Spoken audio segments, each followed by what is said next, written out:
Konnichiwa po! Tara, try po natin mag-room tour. Pagpasok mo pa lang, mapapa-twinkle-twinkle heart eyes ka na agad sa ganda ng room nila. Puwera sa area na ito kasi kapag tinaas mo within 1 minute, iyo na, bye-bye 1,000 pesos. Dito naman pwede ilagay ang taguan ng iyong mga diamante, char, nakalimutan ko buksan at ipakita ang mga laman ng drawer, sensya na po. At eto naman ang full mirror door sa gitna ng room. Meron po silang 2 double beds na napakalaki para magpagulong-gulong at hagisan. Char! At may mga upuan din kung iba ang bet mo. Uy, wag madumi ang iniisip. Meron din silang mini bars para sa iba't ibang inumin. Tulad ng coffee, pampagising, at mga adult drinks na nasa mini ref nila. Kaso syempre, pag inangat mo, alam na dis. Tubig at yelo lang po ang free, pati yung mga nakalagay sa sachet kanina. May mini walk-in closet na kompleto lahat, pati itong mabibigat na hanger.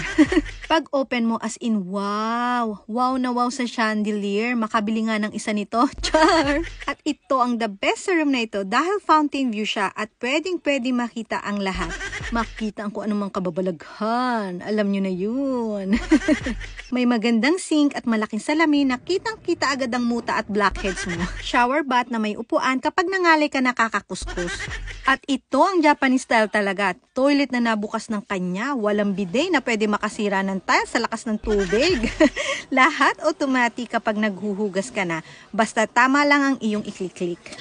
May tablet na nagkokontrol lahat sa kwarto, tulad ng ilaw, TV, aircon, pag-order ng food, room cleaning, at iba pa, pati ang pagbukas ng mahiwagang kortina na ito.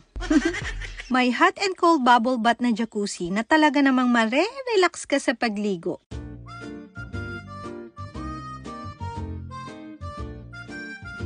Siyempre, pagkatapos maligo, kailangan natin ng energy.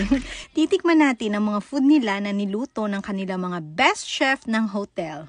After namin magpakabusog, nireview ko nga muna aring tablet dining. Talaga namang wala ari sa bundok. At ayun na nga, nakita ko na yung clean tray para kuhanin yung mga kinainan namin.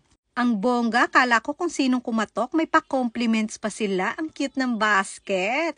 Arigato po sa panonood.